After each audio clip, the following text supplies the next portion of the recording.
प्रिय विद्यार्थियों, अब हम अध्याय 18 शुरू करते हैं। बाबा साहेब भीमराव अंबेडकर का ये पाठ है। इनके एक भाषण का अंश यहाँ पर दिया गया है और ये अध्याय 18 है, 2 भागों में विभाजित है।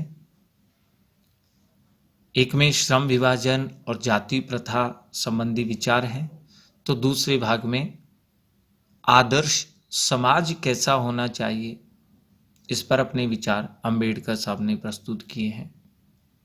सबसे पहले हम इनका परिचय लें। अंबेडकर साहब का जन्म 14 अप्रैल 1891 मध्य प्रदेश के महू नामक स्थान पर हुआ था और हम इन्हें अच्छे से जानते भी हैं, क्योंकि हमारे संविधान की प्रारूप समिति के अध्यक्ष ये रहे।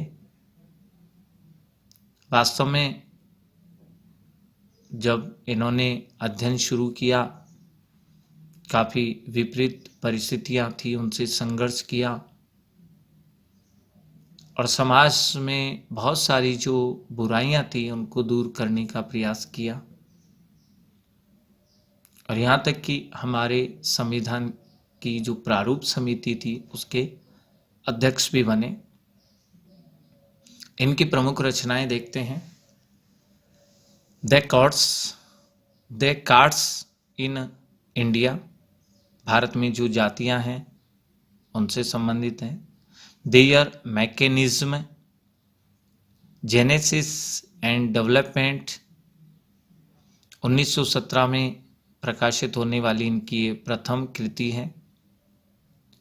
The untouchables who are the, ये 1948 में प्रकाशित हुई। हु आर द शूद्रास 1946 में। बुद्धा एंड हिज धम्मा 1957 में। Thoughts on linguistics states 1955। The problem of the rupee 1923। The evolution of provincial finance in British India, ये इनकी पीएचडी की थीसिस थी, 1916 में ये सामने आई। The rise and fall of the Hindu women 1965 में। Annihilation of a caste 1936। Labour and parliamentary democracy 1943।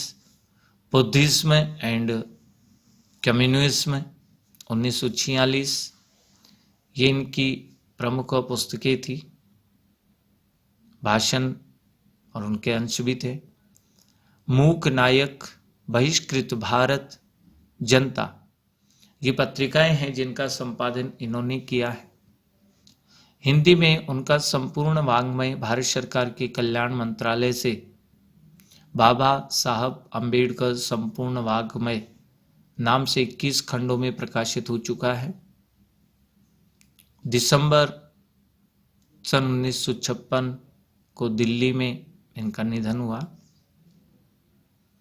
अगर इंसानों के अनुरूप जीने की सुविधा कुछ लोगों तक ही सीमित है, तब किस सुविधा को आमतौर पर स्वतंत्रता कहा जाता है, उसे विशेषाधिकार कहना उचित है। वास्तव में ये पीड़ा भी थी अंबेडकर के मन में। इन्होंने बचपन से ये पीड़ा सही भी थी कि कुछ लोगों को अधिकार मिले हुए थे, सुविधाएं मिली हुई थी, लेकिन कुछ को नहीं मिली हुई थी। वास्तव में स्वतंत्र होने के बाद भी जब ऐसी समस्या इन्होंने देखी तो अपने विचार प्रकट किए कि ये ऐसा नहीं होना चाहिए, ये विशेष अधिकारों की श्रेणी में है, जबकि सुविधाएं सभी लोगों तक पहुंचनी चाहिए। मानव मुक्ति के पुरोधा बाबा साहब भीमराव अंबेडकर अपने समय के सबसे सुपठित जनों में से एक थे, बहुत विद्वान थे। प्राथमिक शिक्षा के बाद बड़ौदा नरेश के प्रोत्साहन पर उच्चतर शिक्षा के लिए न्यूयॉर्क, अमेरिका, फिर वहाँ से लंदन चले गए। इन्होंने संस्कृत का धार्मिक, पौराणिक और पूरा वैदिक वाङ्मय अनुवाद के जरिए पढ़ा और ऐतिहासिक, सामाजिक क्षेत्र में अनेक मौलिक स्थापनाएं इन्होंने प्रस्तुत की। सब मिलाकर वे इतिहास मीमांसक, विधिवेता, अर्थशास्त्री, समाजशास्त्री, शिक्षाविद तथा धर्म दर्शन के व्याख्याता बनकर उभरे। ये सारी विशेषताएं इनके अंदर थी। स्वदेश में कुछ समय इन्होंने वकालत भी की। समाज और राजनीति में बेहद सक्रिय भूमिका इन्होंने निभाई। अछूतों, स्त्रियों, मजदूरों को मानवीय अधिकार और सम्मान दिलाने के लिए इन्होंने अथक संघर्ष भी किया। भारतीय संविधान के निर्माताओं में से एक डॉक्टर भीमराव अंबेडकर आधुनिक भारतीय चिंतन में अत्यंत महत्वपूर्ण स्थान के अधिकारी हैं। उन्होंने जीवन भर दलितों की मुक्ति एवं सामाजिक समता के लिए संघर्ष किया। उनका पूरा लेखन इसी संघर्ष और सरोकार से जुड़ा हुआ है। स्वयं दलित जाति में जन्मे डॉक्टर अंबेडकर को बचपन से ही जाति आधारित उत्पीड़न, शोषण एवं अपमान से गुजरना पड़ा था। वास्तव में जातिगत जो शोषण होता था, अपमान जो किया जाता था, बचपन से ही इनके साथ भी ऐसा हुआ। इसलिए विद्यालय के दिनों में जब एक अध्यापक ने उनसे पूछा कि तुम पढ़ लिख कर क्या बनोगे, तो बालक भीमराव ने जवाब दिया कि मैं पढ़ लिख कर एक वकील बनूंगा, अछूतों के लिए नया कानून बनाऊंगा और इस छुआछूत को खत्म कर दूंगा। डॉक्टर अंबेडकर ने अपना पूरा जीवन इसी संकल्प के पीछे झोंक दिया, अपना पूरा जीवन लगा दिया कि किस प्रकार से अछूतों को, दलितों को मैं न्याय दिलवाऊं, उनके लिए कानून बनवाऊं, छुआछूत को, इस जातिगत भेदभाव को मैं कैसे खत्म करूं, इसके लिए ही इन्होंने अपना पूरा जीवन लगा दिया। सबसे पहले तो जम करके पढ़ाई की, व्यापक विस्तृत अध्ययन किया, चिंतन मनन किया और उसके बल पर हिंदुस्तान के स्वाधीनता संग्राम में एक नई अंतर वस्तु भरने का काम किया। वह यह था कि दास्ता का सबसे व्यापक व गहन रूप सामाजिक दास्ता है और उसके उन्मूलन के बिना, उसके निराकरण के बिना, उसकी समाप्ति के बिना कोई भी स्वतंत्रता कुछ लोगों का विशेष अधिकार ही रहेगी, अर्थात स्वतंत्रता कुछ लोगों तक ही पहुंचेगी, बाकी किसी ना किसी सामाजिक दास्ता की वजह से वे पीड़ित रहेंगे, गुलाम रहेंगे, दास रहेंगे। इसलिए स्वतंत्रता मिलने के बाद भी वह अधूरी रहेगी, सब तक स्वतंत्रता नहीं पहुंच पाएगी। उनके चिंतन व रचनात्मकता के मुख्यतः 3 प्रेरक व्यक्ति रहे: बुद्ध, कबीर और ज्योतिबा फूले। जो भी अंबेडकर साहब का चिंतन है, जो भी इन्होंने लिखा है, रचना की है, जो भी प्रयास किए हैं, उन सब के पीछे प्रेरणा देने वाले ये 3 ही व्यक्ति थे: बुद्ध, कबीर और ज्योतिबा फूले। जातिवादी उत्पीड़न के कारण हिंदू समाज से इनका मोह भंग हो गया। उसके बाद वे बुद्ध के समतावादी दर्शन में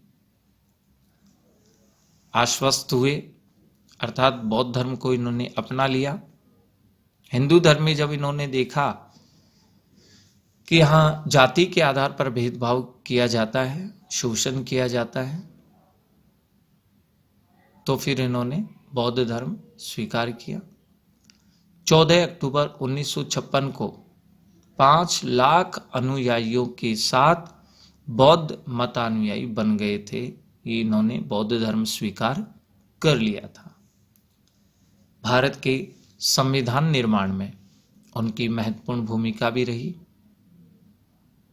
क्योंकि प्रारूप समिति के अध्यक्ष रहे और एक निष्ठ समर्पण के कारण हम आज उन्हें भारतीय संविधान का निर्माता कहकर श्रद्धांजलि अर्पित करते हैं।